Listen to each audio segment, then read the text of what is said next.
morning, welcome back. And while I was attempting to search through the store looking for something, I managed to find something I hadn't expected and forgotten about.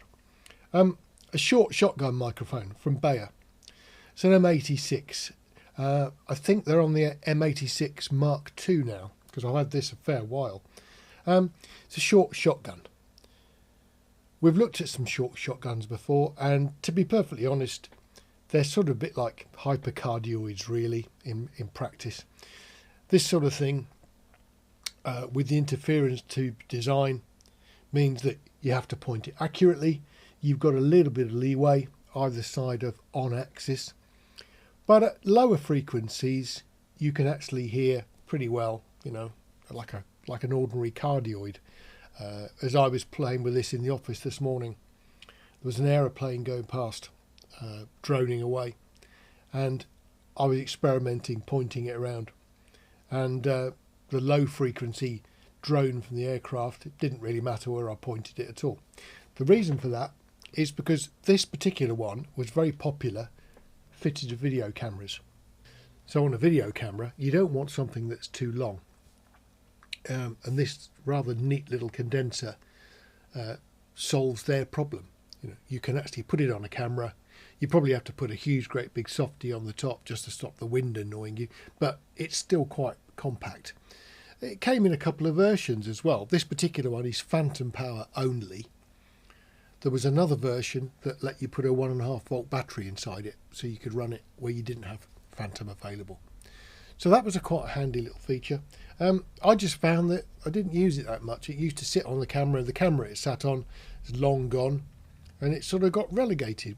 So I wondered how good it would be to use it inside a studio like this. You know, is a sort of hyper and a bit microphone useful? I don't know. So I figured what we'll do is we'll give this one a test and see what it is. It's only going to be a short video just so you can hear what this sort of thing sounds like compared with our normal comparison mic, the SM7B. So let me get it all organised and we'll have a go. We're set up, we're ready to go. What we've got is the SM7B, the one you're hearing me on now, the dynamic mic, and we're that sort of distance away from the mic. So that's the distance we're working at. Which is a bit low for this shotgun, and usually it's not a very high output. I don't think I remember it being quite as low as it is, but I've got to put a reasonable amount of gain on that to get it up to the same sort of level as I'd expect from other mics. So maybe that'll sort of impact on the noise figures. Don't know, we'll have to wait and see. So the good thing about an SM7B is it's pretty tolerant if I go off mic. So if I go over here, can walk across the middle, go across to the other side, the SM7B doesn't really change the tone very much. It doesn't drop off. It's a reasonably decent sort of capture area that you can work in, and it's okay. So let's switch across to the 86. So we're on the 86, which is a shotgun. It's a short shotgun, so it is narrower than a hyper, certainly at speech and above.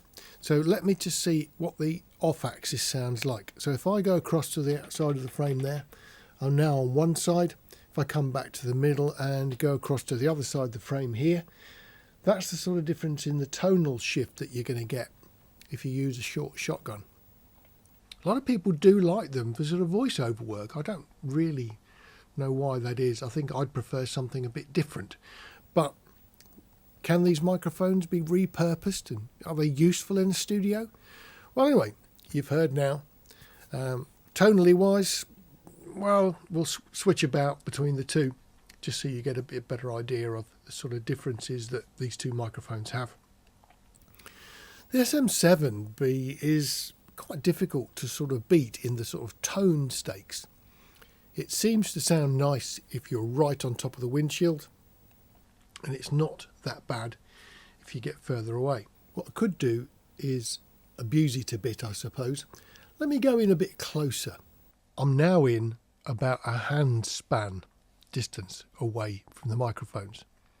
So again, I'm on axis with both of them. So on the 7B, if I move across to this side of the frame and move across to the middle, Move across to the other side of the frame. That's the SM7B's version. Let's try and see what happens on the MCE86. So if I go across to this side of the frame, going across to the middle again and coming out on the other side, and that's me on the other side. What do you think? Close in, these microphones have got a different sort of tone, haven't they? So the condenser is not particularly sort of sensitive to the plosive stuff, the P's, the B's, the S's and that sort of stuff. Because bear in mind that the actual element for this microphone is not here at the end, it's at the other end. So in actual fact, even though I'm fairly close, the actual bit that's like doing the capture is right down the end of that interference tube. So maybe there's a home for these, worth repurposing. You see these on eBay pretty commonly. They're not usually very expensive, I don't think. I think you can get the Mark II version, the newer one. I've seen a few of those for around about £80 or so. So it's worth keeping an eye out if you think there's a use for it.